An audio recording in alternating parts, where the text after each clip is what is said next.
ভরসার এক মাস নিয়ে আমি অয়ন। আমার সঙ্গে আজ এই মুহূর্তে আছেন পালা বদলের আগে বছরের পর বছর ধরে প্রতিবাদী মুখ এবং জনপ্রিয় ইউটিউবার সন্ময় বন্দ্যোপাধ্যায়। সন্ময়দা, নমস্কার। স্বাগত জানাই। আমি একটু প্রথমে জানতে চাই যে এই যে আমরা বলছি ভয় আউট ভরসা ইন, বারবার আপনারা বিরোধীরা বিশেষ করে আপনিও যে পুলিশ দলদাসের ভূমিকা পালন করেছে এত বছর ধরে, আমি সেই দিনগুলোর পুলিশের ভূমিকা জানতে চাইব। যেদিন আপনি প্রতিবাদী মুখ হয়ে উঠেছেন, তারপরে পুলিশ গ্রেফতার করেছে, সেই সময় পুলিশের ভূমিকা কী ছিল? অয়ন, প্রথমেই আমি একটা কথা বলি, সেটা হচ্ছে যে এই পরিবর্তনের সরকার না এলে আজকে আমার দিনটাও কি হতো আমি জানি না। আমি এটা দিয়েই শুরু করব। আমার ছোট্ট একটা ঘটনা আমার খালি বলতে ইচ্ছে করে বারবার। 2019 সাল, আমার তখন ইউটিউবারের জীবন শুরু করি। তখন চাকরি দুর্নীতি সংক্রান্ত একটা নির্দিষ্ট নথি হাতে পেয়েছিলাম পাথর প্রতিমা থেকে। বললোক আমাকে বলার পর ঘটনাটা, 11 লক্ষ টাকা শুধু নিজের স্ত্রী এবং নিজের পুত্রের চাকরির জন্য তিনি দিয়েছেন, নিজের জমি বিক্রি করে দোকান, টেলারিংয়ের দোকান বন্ধক রেখে টাকা দফায় দফায় দফায় দফায় দক্ষিণ চব্বিশ পরগনা জেলার একজন নেতাকে দিয়ে গেছেন, বিশ্বাস করে 20,000, 50,000, 30,000। সমস্ত ঘটনাটা বলার পর আমি সঙ্গে সঙ্গে সেটাকে বলি নথিগুলো আমাকে পাঠান, হোয়াটসঅ্যাপে মেসেজগুলো পাঠাই, আমি প্রিন্ট আউট করি। করে আমি সেই সময় প্রশ্নটা করেছিলাম, 2019 সাল, মাসটা হচ্ছে সেপ্টেম্বর মাস, এবং তারপর সমস্ত ব্যাপারটাকে টেলিকাস্ট করি। আমি প্রশ্ন করি যে এই জঙ্গলরাজ কবে শেষ হবে, এবং যে সার্কিটটা, সে সার্কিটটা হচ্ছে অভিষেক বন্দ্যোপাধ্যায় ডিরেক্ট সার্কিট, 3 জন, মানে তারপরে একজন, তারপরে একজন। তো আমি এই প্রশ্নটা করেছিলাম যে দক্ষিণ চব্বিশ পরগনায় এই তথ্য নথি যদি ঠিক হয় 11 লক্ষ টাকার, এবং তারপরে ফলস সার্টিফিকেট দেওয়া হয়েছিল, অর্থাৎ রিক্রুটমেন্ট মানে নিয়োগপত্র ফলস দেওয়া হয়েছিল, মানে 11 লক্ষ টাকা দেওয়ার পর 12 লক্ষ টাকা কন্ট্রাক্ট হয়েছিল, 11 লক্ষ টাকা পেমেন্ট করার পর তারপর ফলস রিক্রুটমেন্ট, এবং সেই চিঠির কাগজ আমার কাছে ছিল। আমি সেগুলো দেখিয়ে প্রশ্ন করি যে এই ভদ্রলোক যে প্রতারিত হলেন, গ্রাম বাংলার প্রতারিত হলেন, পুলিশের কাছে যাচ্ছে, পুলিশ বলছে একটা অ্যাডজাস্টমেন্ট করে নিন, কিছু করার নেই। শেষ পর্যন্ত ভদ্রলোক কাঁদতে কাঁদতে আমার ফোন নাম্বারটা পেয়ে আমাকে সমস্ত কিছু পাঠানো, আমি সেটাকে টেলিকাস্ট করি। ওয়ান ফাইন ইভিনিং আমাকে পুলিশ তুলে নিয়ে চলে গেল, এবং সে ঘটনার জানো, আমি নতুন করে বলতে চাই না। তারপর সেই অযোধ্যা পাহাড়ের তলায় সেখানে পুরুলিয়া নিয়ে চলে গিয়েছিল, এবং রাত্রির 1:35 পর্যন্ত, আই স্টিল রিমেম্বার হয় না, আগের দিন সন্ধ্যে 7টায় আমাকে গ্রেফতার করা হয়েছিল।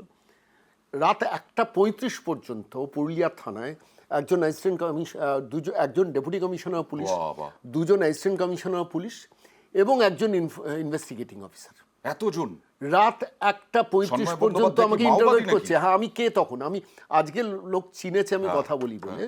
সন্ধ্যে 7টা আগের দিন পিক আপ করা হলো, এবং তার পেছনে ছোট্ট একটা ঘটনা আজকে আমার বলতে ভীষণ ইচ্ছে করছে। রাত 1:35-এর পর শেষকালে আমাকে অ্যাসিস্ট্যান্ট কমিশনার পুলিশ যারা, তাদের মধ্যে একজন খুব থ্রেটিং দিতে শুরু করলেন যে আপনি যদি কনফেস না করেন আপনার কিন্তু কপালে দুঃখ আছে। আচ্ছা, কনফেসটা কি? যে আমাকে সারেন্ডার করতে হবে, যে এই পেপারসগুলো ফলস, ফেব্রিকেটেড। তো আমি বলেছি আমার হাতে ডকুমেন্ট আছে, আমি ডকুমেন্টের ভিত্তিতে কথা বলেছি, আপনারা ডকুমেন্টটা চেক করুন যে ঠিক আছে কিনা। যাই হোক, শেষ পর্যন্ত 3 দিন পুলিশ কাস্টাডিতে কাটিয়ে জামিন নিয়ে সেখান থেকে আমি প্র্যাকটিক্যালি পালিয়ে গিয়েছিলাম রাঁচিতে, একটা হোটেলে গিয়েছিলাম নিজের পরিবারের লোকজন তখন, কারণ তখন আমার বিরুদ্ধে একটার পর একটা কেস দিয়ে দেওয়া হচ্ছে। তো যাই হোক, শেষ পর্যন্ত আমি ফিরে এসেছিলাম, এসে ব্যাডলি ইনজিওর্ড ছিলাম। তোলার সময় ব্যারাকপুর পুলিশ কমিশনারেটের 3টে গাড়ি পুলিশ এসেছিল। আমি গুন্ডা ডাকাত, আমি কাউকে কোনোদিন থাপ্পড় কিলচড়ও মারিনি, গালিগালাজ তো ছেড়ে দাও। বাট আমাকে 100 মিটার নিয়ে যাওয়ার সময় 30, 35 কি 40টা মতো ঘুষি, থাপ্পড়, শেষকালে আমি মাটিতে পড়ে গিয়েছিলাম। এই ঘটনাটা ঘটেছিল। পরবর্তীকালে অ্যাসিস্ট্যান্ট কমিশনার পুলিশ, তিনি পানিহাটি জোনে ছিলেন, তার সঙ্গে একদিন দেখা করতে গিয়েছিলাম, মাস 3 বাদে অন্য একটা কাজ করেন। তিনি বলেছিলেন যে we are giving the instruction যে ওকে মারবেন না, পঙ্গু করে দেবেন। আচ্ছা, পঙ্গু করে দেবেন, ফিজিক্যালি হ্যান্ডিক্যাপ যাতে আমি হয়ে যাই। এবং সেই জন্যই খর্দা থানার পুলিশকে দিয়ে এটা করা সম্ভব নয় বলে ব্যারাকপুর পুলিশ কমিশনারেট থেকে বাছাই করা কিছু ফোর্সকে 3টে গাড়িতে পাঠানো হয়েছিল, একটা খর্দা থানার গাড়ি এসেছিল। এবং যখন আমি তখন একটা রেকর্ডিং করছি, আমাকে আচমকা তুলে প্রথমেই ঘাটটা ধরা হলো এইভাবে। আমি জীবনে কোনোদিন কল্পনা করতে পারিনি যে আমাকে ঘাড় ধরে পুলিশ তুলবে, কেন আমি তো বাধা দিইনি। ঘাড় ধরলো, তারপরে 2-3 জন দুদিক থেকে ধরলো, দমাদ্দম ঘুষি এইসব জায়গায় বিভৎস মেরেছিল। বিশ্বাস করো, মানে আমি আজকের দিনে ভাবতে কষ্ট হচ্ছে জিনিসটা। এবং মাটিতে যখন পড়ে গিয়েছিলাম তখন এরম কলার ধরে তুললো, কলার বলতে ঘাড় ধরে তুললো, জামাটা ছিঁড়ে গেল, প্র্যাকটিক্যালি খালি গায়ে আমাকে খড়দা থানায় নিয়ে যাওয়া হলো। তারপর একটা জামা দেওয়া হয়েছিল, চটি নেই। পরবর্তীকালে একজন রাত্রির ভোর 4টের সময়, 3:40 না 4:40, তখন পুরুলিয়ার একটা গাড়িতে করে আমাকে তুলে নিয়ে যাওয়া হলো এবং নিয়ে অযোধ্যা পাহাড়ের দিকে যাওয়া হলো। আপনার কি মনে হয় ধর্মের কল বাতাসে নড়ে বলে আমাদের বাংলা একটা কথা আছে? আমি অয়ন বিশ্বাস করো, কাউন্সিলরটা মার খাচ্ছে, অয়ন বিশ্বাস করো, আমি এখনো এপাশ ফিরে শুতে পারি না, এদিক থেকে ওদিক ফিরে শুলে সেই 2019 আমার কোমরের এখনো ব্যাডলি ইনজোর্ড। তুমি এখানে দেখলে বুঝতে পারবে সিচুয়েশনটা কি। তো পুলিশের যখন যাচ্ছি রাত্রিবেলা গাড়িতে, মানে ওই জিপের মধ্যে ভোর রাতে যাচ্ছি, ড্রাইভার ঘুমোচ্ছে, প্র্যাকটিক্যালি ঘুমোতে ঘুমোতে গাড়ি ড্রাইভ করছে সিচুয়েশনটা। এবং তখন আমি খালি, এরা বলছেন এই তুমি মুখে জল দিয়ে নাও, এরকম সিচুয়েশন। তখন আমাকে পাশে যে 2জন পুলিশের লোক, একজনের হাতে ওই পিয়ানোর পুরোনো দিনের গাদা বন্দুকটা না মাঝে মাঝে এসে আমার এখানে ঠেকো দিচ্ছে, মানে ঘুমোচ্ছে করছে না ঘুমোচ্ছে, ওর কোনো দোষ নেই। আচ্ছা, ঘুমোচ্ছেন, ঘুমোতে ঘুমোতে মাঝে মাঝে সেটে, মানে তুমি বলো একজন সাধারণ হিউম্যান বিংয়ের মানসিক অবস্থা একদম। আমার পরিবার জানেন আমাকে পুরুলিয়াতে নিয়ে যাচ্ছে, খড়দা থানায় যখন আমার পরিবার গেছে তাদের বলা হয়েছে যে থানায় নেই, অথচ আমাকে থানায় একটা ঘরের মধ্যে বসিয়ে রাখা হচ্ছে। মানে সাধারণ মানুষের কাছে এটা আতঙ্কেই শেষ হয়ে যাওয়ার মানে আমি বলছি আমার মৃত্যুটা সেদিনকে অবধারিত ছিল যদি না সেই সময় মিডিয়াতে পুরো ব্যাপারটা জানাজানি না হতো। আপনি বারবার এই স্টুডিওতে এসেছেন, তখন আপনি কংগ্রেস করেন, কিন্তু কংগ্রেসের সঙ্গে তৃণমূলের কোনো একটা আন্ডারস্ট্যান্ডিং হচ্ছে, কিন্তু আপনি মমতা বিরোধী ভয়ঙ্কর ছিল। দেখো আমার কাছে খুব একটা পরিষ্কার, সেটা হচ্ছে বাম সরকারের শেষের দিকটা দুর্বিষহ জীবনযাত্রা হয়ে গিয়েছিল মানুষের। আমি বাম সরানোর জন্য আমি বরাবর তখন মমতা বন্দ্যোপাধ্যায়েরই সমর্থক ছিল। এ রাজ্যের প্রাক্তন মুখ্যমন্ত্রী, তিনি ব্যক্তিগতভাবে আমাকে চিনতেন, আমি তার বাড়িতে যেতাম, আচ্ছা, হাত ভেঙে গেছে খাটের উপর বসে, আমি নিচে বসে, মানে আমার সেসব টুকরো টুকরো স্মৃতি আছে। সন্ময় বলে ডাকতেন। তখন সুনীল গাঙ্গুলি থেকে শুরু করে সঞ্জীব চট্টোপাধ্যায়, সাগরময় ঘোষের সব চিঠিগুলো উনি ব্যক্তিগতভাবে আমাকে দিয়ে পাঠাতেন। এই সম্পর্কটা ছিল। আমি ভদ্রমহিলাকে সাপোর্ট করতাম, যেটা পরিবর্তনের সরকার আসছে, যদি বাংলার কিছু উন্নতি হয় সেই জন্য। 2012-13 সালে বুঝলাম আরে তো সাংঘাতিক করাপশন ছেয়ে ফেলছে। আজকের যে করাপশন আমি কিন্তু সেই সময় থেকে টুকরো টুকরো দেখতে শুরু করি, যেহেতু আমি ইনার সার্কেলে ছিলাম, আমি দেখতাম। আমি কিন্তু তৃণমূল কোনোদিন করিনি, কিন্তু তৃণমূল কংগ্রেসকে সমর্থনটা করতাম। 2012-13 সালের পর থেকে বুঝলাম এ তো সাংঘাতিক, মানে এ মহিলা পশ্চিমবঙ্গের যা ক্ষতি করবে, এটা আমি 2013 সাল থেকে বলতে শুরু করি। ওভার দ্য জেনারেশন, মানে একটা জেনারেশন শেষ হয়ে যাবে, আরেকটা জেনারেশনের ক্ষতি হবে। তারপর at the end of the day যেটা পেলাম, যে 2012 সালে ব্রাত্য বসুকে বলা হলো যে আপনি যান, পার্থ চট্টোপাধ্যায় ঢুকলেন। চাকরি চুরির শুরু কিন্তু সেই সময় থেকে। আমরা অনেকে ভাবি 2022-23 না, 2013-14 থেকে চাকরি চুরির পরিকল্পনাগুলো হতো। খুব কাছ থেকে ব্যাপারগুলো দেখতাম। তারপরে 2019-এ ওই ঘটনাটা দেখার পর না আমি শিহরিত হয়ে গিয়েছিলাম যে কি কোন রাজত্বে বাস করছি। 11 লক্ষ টাকা একজন মানুষ তার হওয়ার পর ফলস সার্টিফিকেট আছে, আর সেটা নিয়ে আমি প্রশ্ন করেছি বলে আমাকে মারলেন, 3 দিন জেলে খাটলেন। মমতা বন্দ্যোপাধ্যায়, অভিষেক বন্দ্যোপাধ্যায়ের অবস্থা দেখে কি বলবেন? না, আমার খালি মনে হচ্ছে যে ওপরওয়ালা আছেন, দিল্লিতে বসে রয়েছেন, তার 14 জন হোক, 16 জন হোক, 20 জন হোক সাংসদ, তাঁরা ভূপেন্দ্র যাদবের বাড়িতে বসে বলছেন যে আমরা এনডিএ ব্লককে সমর্থন করতে চাই। এনডিএ ব্লককে সমর্থন করতে চাই, এনডিএ ব্লককে সমর্থন করতে চাই। তার মধ্যে কে আছেন? পার্থভৌমিক, অভিষেক বন্দ্যোপাধ্যায়ের দক্ষিণ হস্ত ছিলেন, তাই তো? আজকে হাতে নাতে তো পাচ্ছেন। আমি বলছি এই জিনিসটা তো পেতে হতো না যদি তিনি একটু গণতান্ত্রিক পদ্ধতিতে, পরিবার থাকুক, সব রাজনৈতিক দলে পরিবার থাকে, তৃণমূলে থাকুক, কোনো অসুবিধা নেই, কিন্তু এই র্যাম্পেন্ট করাপশনটা এই স্তরে কেন যাবে বলো তো? 2022 সালের 22শে জুলাই মধ্যরাতে পার্থ চট্টোপাধ্যায় গ্রেফতার হলেন। পার্থবাবু 4 বার রাজ্যের তৎকালীন মুখ্যমন্ত্রীকে ফোন করেছেন, ফোনটা ধরেননি কেন? She new everything. ওই যে টাকার স্রোতটা, আমার একটা নির্দিষ্ট অ্যানালিসিস আছে, 2008-9 থেকে না চিটফান্ডের টাকাটা সরকারকে বর্ধিষ্ণু করেছে, ডেলোর বৈঠকেও সেটা প্রমাণিত হয়েছে। পরবর্তীকালে 2012-13 সালের পর শিক্ষা দুর্নীতিটা কিন্তু আসতে শুরু করলো। এর টাকাটা কিন্তু কালীঘাট পর্যন্ত পৌঁছতো, মানে আমি বলছি না 30B হরিশচাইজি রোডে পৌঁছতো, তখনও 128 না 118 শান্তিনিকেতন হয়নি। টাকাটা পার্টি বেনিফিটেড হতো। পার্থ চট্টোপাধ্যায়ের সঙ্গে মমতা বন্দ্যোপাধ্যায়ের সংঘাতটা বা অভিষেক বন্দ্যোপাধ্যায়ের সংঘাতটা তখন লাগলো যখন এই টাকাটা পার্টির কাছে আর পৌঁছচ্ছিল না। ব্যক্তির তখন স্তরে। থেকেই সংঘাত। পার্থ চট্টোপাধ্যায় রাত্রিবেলা কোন গাড়ি করে অর্পিতার বাড়িতে যেতেন, দক্ষিণ কলকাতার কোন পুলিশের ডেপুটি কমিশনার আকাশ মাগারিয়াকে তার গাড়ির পেছনে ট্র্যাক করতে বলা হয়েছিল, এবং সমস্ত নথি ইডির অফিসে রাজ্যের এখনও মুখপত্র তখনও মুখপত্রকে দিয়ে ইডির কাছে পৌঁছনো, সে বিস্তৃত ইতিহাস আমি জানি। সুতরাং they are being paid by their own coin, মানে তারা ডিভিডেন্ডটা পাচ্ছেন। এটা কতটা কঠিন বলতো 28 বছরের একজন সন্তানের জনক, মানে একদম, একটা 28 দলের বছর জন্য। নিজে তৈরি করা দল। 1998 সালের 1 জানুয়ারি মেয়র রোডে বলেছিলেন যে আমি আউটডোরে থাকবো, সীতারাম কেশরীরা ইনডোরে থাকুন।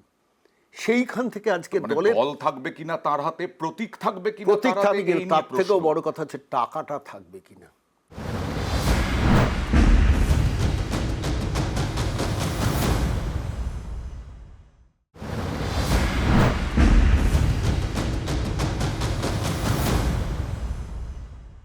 কাউন্সিলররা, পঞ্চায়েত সদস্য, তাদের যে দুর্নীতি, এই টাকা বিরাট একটা পরিমাণ টাকা বোঝাই তোমাকে আমি যাচ্ছে। একটা ছোট্ট উদাহরণ দিই। আমি তো পানিহাটি অঞ্চলে থাকি। আমি 20 বছর পানিহাটি পৌরসভার কাউন্সিলর ছিলাম, 20 বছর কংগ্রেসের কাউন্সিলর ছিলাম। চোখের সামনে দেখেছি স্কুলের মাস্টারমশাই, কলেজের অধ্যাপক, ডাক্তার, তারা সমস্ত কাউন্সিলর একসঙ্গে বোর্ড মিটিংয়ে থাকতাম। তৃণমূল আসার পর 2013-র পর একটা ফেনোমেনাল চেঞ্জ হলো, যেটা নিয়ে আমরা কেউ কথা বলি না। সেটা হচ্ছে কাউন্সিলরশিপ বা রাজনীতিটা নেশা থেকে পেশাতে পরিণত একদম। হয়ে গেল। আর এই পেশাতে পরিণত হওয়ার রেজাল্ট কি জানো? আমি দেখেছি যে একজন বামপন্থী কাউন্সিলর, তিনি 5 বছর কাউন্সিলরশিপ টার্মের পর রাত্রির বেলা নাইট ডিউটি সিকিউরিটি গার্ডের কাজ করতে যান, Right. দিনের বেলা তরকারি বেচেন। সাইকেলে করে দাপিয়ে বেড়াতেন। আমি বলছি বামপন্থী কাউন্সিলর, হ্যাঁ। তৃণমূলের কাউন্সিলর, তিনি, তার কোনো প্রফেশন নেই, তিনি কাতারে বিশ্বকাপ দেখতে গিয়ে ফেসবুকে ছবি ছাড়ছেন। ঠিক। এই যে চেঞ্জটা, Change। তার পাশের ওয়ার্ডের কাউন্সিলর কিছু করেন না, কাতারে বিশ্বকাপ দেখতে যাচ্ছেন, আর তার পাশের ওয়ার্ডে একজন বামপন্থী কাউন্সিলর বামপন্থীদের কট্টর সমালোচনা করলো। এই জায়গাটা বলতে হবে ঠিক। যে সেই মানুষটি রাতে সিকিউরিটি গার্ড করে জীবন চালাচ্ছেন। এই ফেনোমেনাল চেঞ্জটাই কিন্তু আলটিমেটলি মমতা বন্দ্যোপাধ্যায়কে খেয়ে নিল। মমতা বন্দ্যোপাধ্যায় আটকাতে পারতেন। ডক্টর সূর্যকান্ত পারতেন। মিশ্র একটা খুব বড় কথা বলেছিলেন যে ক্রিমিনালরা রাজনীতিতে ঢুকবে, বাম আমলেও ঢুকেছে, 2014-15 সালে বলেছিলেন। আমার কথাটা কানে এখনো বাজে। সব থেকে সমস্যা হচ্ছে ক্রিমিনালরা অ্যাডমিনিস্ট্রেশনের মধ্যে ঢুকে যাচ্ছে তৃণমূল আমলে, এরা আর অ্যাডমিনিস্ট্রেশনটা ছাড়তে চাইবে না। এই যে কাউন্সিলররা আজকে দেখছো না পাট ক্ষেতের মধ্যে থেকে টাকা, এই কাউন্সিলররা, পঞ্চায়েত সদস্যরা, জেলা পরিষদ সদস্যরা, তৃণমূল নেতারা, এই যে বড় লোক হওয়াটা, এদের টার্গেট দিয়ে দেওয়া হতো না, ইলেকশন একটা এত বিষয় ভোটে হচ্ছে যে জিততাম। ঠিকই আমরা দেখছি, মিনিটে মিনিটে দেখছি গ্রেফতার হচ্ছেন কাউন্সিলর, প্রাক্তন বিধায়ক, তারাও গ্রেফতার হচ্ছেন। কিন্তু এই যে বিরাট অর্থনৈতিক দুর্নীতি, এর কি তদন্ত হবে বলে আপনার মনে হচ্ছে? দেখো, আমি একটা কথা বলি, অধিকাংশটাতে ব্ল্যাক মানি, তো কালো টাকা তুমি তো ডাইরেক্ট প্রমাণ রেখে কারোর কাছ থেকে টাকা নেবে না। প্যারালাল ইকোনমিটা কিন্তু পশ্চিমবঙ্গের অর্থনীতি সব থেকে বেশি ক্ষতিকারক। ইতিমধ্যেই বিভিন্ন জেলা থেকে দল বিরোধী কাজের জন্য বেশ কয়েকজনকে বিজেপি কর্মী সমর্থক তাদেরকে সাসপেন্ড করা হয়েছে, বহিষ্কার আমি করা হয়েছে। আমি আমি অন এয়ার অয়ন তোমাকে একটা কথা বলবো, এটা খুব ভালো প্রসেস বিজেপির মধ্যে হচ্ছে, কিন্তু আমি বলছি আবার অনেকটা অন্ধকারেও কাজ এখন শুরু হয়ে গেছে। আচ্ছা, আমি নির্দিষ্ট তথ্য মানে সংগ্রহ তৃণমূল স্তরে বিজেপি তৃণমূল গ্রাসরুট স্তরে। লেভেলে শুরু হয়ে যাচ্ছে। আগে তৃণমূল আমলে 4 জন গুন্ডা সামলাতে হতো, বিজেপির আমলে আমাকে 1 জন গুন্ডা সামলাতে হচ্ছে, কিন্তু 4 জনের সমান। আচ্ছা, একজন ব্যবসায়ী বলছেন, তার মাল্টিপল ব্যবসা আছে। এই 1 মাসের মধ্যে হ্যাঁ, এইটা তো এবং অবশ্যই লক্ষ্য সর্বোচ্চ, রাখতে হবে। এবং এটা কি বিজেপির সর্বোচ্চ, আমি বলছি বিজেপির রাজ্য স্তরের নেতাদের মধ্যে একটা গুড ইন্টেনশনটা আছে, কিন্তু নিচের লেভেলটাকে এটা কন্ট্রোল করতে হবে, তা নাহলে কিন্তু কাল বাদে পরশু আবার একই জিনিস হবে। কারণ বেসিক্যালি ক্রিমিনালরা কি চাইবে, যে আমার প্রফেশন থাকবে না, আমি চাকরি করব না, আমি ব্যবসা করব না, আমি এমন কিছু করে খাবো যাতে আমাকে লোকে নেতা বলে মানে, আমি প্রচুর কোটি কোটি টাকা রোজগার করতে পারি। এরকম এই সিচুয়েশনটা বর্তমান সরকারকে কন্ট্রোল করতে হবে। কিন্তু মুখ্যমন্ত্রী তো বারবার আশ্বাস দিচ্ছেন। মুখ্যমন্ত্রী আটপোষ চেষ্টা করছেন। একটা 1 মাসের মধ্যে 33-34 দিনের একটা বয়সের সরকার যে গতিতে দেখাচ্ছিল, আমি তোমাদেরই একটা দেখছিলাম যে 13 তারিখ অমিত শাহ আসছেন আমুলের ভূমি পুজো করতে। এবার ঘটনাটা হচ্ছে এখানে কারা চাকরি পাবেন? বাংলার ছেলেরাই তো চাকরি পাবেন, পরিযায়ী বাঙালিরা তো চাকরি পাবেন, দমদম স্টেশনে কিংবা শিয়ালদা স্টেশনে যারা বেকার ছিলেন তাঁদেরও পরিবার তো কেউ কেউ চাকরি পাবেন, এবং বিজেপির যারা করেন তারাও চাকরি পাবেন। ফলত এই প্যারাল স্রোতটাকে বন্ধ করতে বিজেপির বর্তমান সরকারের একটু সময় লাগবে। এই সময়টা বর্তমান সরকারকে দিতে হবে। আমি ব্যক্তিগতভাবে বিশ্বাস করি there is a good intention রাজ্য বিজেপি স্তরে। নজর রাখা আমি রাজ্য উচিত বিজেপি শ্রমিক যে ভট্টাচার্য, তৃণমূল শুভেন্দু স্তরে অধিকারীর কাছে এইভাবে, হাত জোর করে অনুরোধ করবো, গ্রাসরুট লেভেলে বিজেপির কর্মীদেরও আপনারা একটু নজরে রাখুন। তাদের মধ্যে অনেক এমন বেনজল ঢুকে আছে বা ঢুকছে, মানে এটা 4 ঘন্টার বিজেপি। আমি বলছি, আমি যে অঞ্চলে থাকি, আমি বলতে কোনো অসুবিধা নেই, আমি পানিহাটি অঞ্চলে থাকি, আমি সেখানকার রিপোর্ট পাচ্ছি ফ্যাক্টরিগুলোতে এখন থেকেই তদবির শুরু হয়ে গেছে, মাসোহারা দিতে হবে। ওয়াই? কেন? শ্রমিক ভট্টাচার্য এক্সেপশনাল ভালো রোল প্লে করছেন, কিন্তু আমি বলছি এবার মুশকিলটা হচ্ছে তাঁর পক্ষেও তো নিচের লেভেলে এই ইন্সপেকশন করা ডিফিকাল্ট। একটু সময় দিতে হবে, রাজ্য বিজেপিকেও সময় দিতে হবে, রাজ্য সরকারকেও সময় দিতে হবে, এটা আমার মনে হয়। আর এই যে বিধায়ক বা সাংসদ যারা মমতা বন্দ্যোপাধ্যায়কে ছেড়ে চলে এলেন, অভিষেক বন্দ্যোপাধ্যায়কে ছেড়ে চলে এলেন, তাদের ভূমিকা নিয়ে কি বলবেন? না, তাদের ভূমিকা নিয়ে বলবো, তারা দুটো কারণে আমাকে এটা ভাবিয়েছে। বিশেষ করে আমি খুব সিরিয়াসলি বলছি যে যারা আমি দেখছিলাম কালকে যারা ভূপেন্দ্র যাদবের বাড়িতে রয়েছেন, তাদের তো ব্যক্তিগত স্তরে পুরসভা নির্বাচন জেতার ক্ষমতা নেই। একদম। তাহলে তারা কোন রিস্ক নিয়ে মমতা বন্দ্যোপাধ্যায়কে ছাড়ছেন? এটা তো অস্বীকার করে লাভ নেই। মমতা বন্দ্যোপাধ্যায় সরকার থেকে চলে গেছেন, কিন্তু ভোটটা মমতা বন্দ্যোপাধ্যায়ের নামেই হতো। এবার ঘটনাটা হচ্ছে সেই মানুষটা রিস্কটা নিচ্ছেন কেন? রিস্কটা নিচ্ছেন এই কারণে যে তাঁরাও ক্ষমতায় থাকার সময় অনেক অন্যায় কাজ করেছেন। এবারে অন্যায় কাজগুলোকে তারা চাইছেন যে শেষ পর্যন্ত আমি বাবা পুলিশে গড়াদের ভেতরে না যাই। এতগুলো স্বরূপ বিশ্বাস জেলে চলে যাচ্ছে, জয়প্রকাশ মজুমদার জেলে চলে যাচ্ছে, সুজিত বোস জেলে চলে যাচ্ছে, অরূপ বিশ্বাস বলছে যাচ্ছি এবার যাব, টপ লেভেল পর্যন্ত জেলে চলে যেতে পারেন। ফলত তারা একটা প্রোটেকশন চাইছে। আমি রাজ্য বিজেপি কেন্দ্রীয় নেতৃত্বের কাছে অনুরোধ করব যে এই পরিবর্তনের সরকারের আমিও তো সমর্থক। এই সরকার যেন কোনো করাপশনের ব্যাপারে কোনো রকম যেন কম্প্রোমাইজ না করে। এটা কিন্তু বড় কষ্টের হবে। আপনাকে কি পরবর্তীকালে সরকারের ভুল ত্রুটি নিয়ে আবার ইউটিউবে দেখা যাবে? আমি সরকারকে একটু সময় দিতে চাই। আচ্ছা, একটা জিনিস ভাবতে হবে, শ্রমিক ভট্টাচার্য তিনি রাজ্য বিজেপির সভাপতি, তিনি তো শিল্পমন্ত্রী নন, কিন্তু শিল্পপতিদের সঙ্গে কোঅর্ডিনেট করার জন্য শিল্পমন্ত্রী ভূমিকাটা পালন করছেন বারবার। এটা একটা গুড সাইন। এটা দল একটা সরকার চালাতে গেলে এটা খুব দরকার। শুভেন্দু অধিকারী কি কর্মসূচি নিচ্ছেন? সকালবেলায় যাচ্ছেন উত্তরবঙ্গে মিটিং করছেন, বিকেলবেলায় এসে বিএসএফকে জমি 27 একর জমি হস্তান্তর করছেন। কত দ্রুত চিকেন স্নেকের ওখানে পেয়ে যাচ্ছে বিএসএফ। 3-4টে করে কর্মসূচি এক দিনে নিচ্ছেন। আমি বলছি যে স্পিডে উনি করছেন ওকে আর একটু বেশি সময় দেওয়া দরকার। তাও কত সময় আপনি মমতা বন্দ্যোপাধ্যায়কে? আমি তো বলবো 5 বছরের টার্মটা আমাদের দেখা দরকার। তার কারণ আমি একটা কথা বলি যে এখানে কিন্তু একটা রাজনৈতিক ফ্যাক্টর আছে। সেটা হচ্ছে বিজেপি যেহেতু বিজেপির উড়িষ্যা দখল থেকে অসম দখলের থেকেও বেশি ইম্পর্টেন্ট পশ্চিমবঙ্গ দখলটা। রাইট। তখন অঙ্গবঙ্গ কলিঙ্গর মধ্যে বঙ্গটা ছিল বিজেপি সর্বভারতীয় নেতৃত্বের কাছে অনেক বেশি এসেন্সিয়াল। এবার বঙ্গ দখল হয়ে বিজেপি হ্যাজ টু প্রুভ যে আমরা রাইট চয়েস। সারা ভারতবর্ষে 21টি রাজ্যের মধ্যে পশ্চিমবঙ্গটা আমাদের কাছে সব থেকে ইম্পর্টেন্ট। তার কারণ আমরা দেখছি অমিত শাহ নিজে আসছেন শিলান্যাসে। কেন আসছেন? কিসের ইঙ্গিত?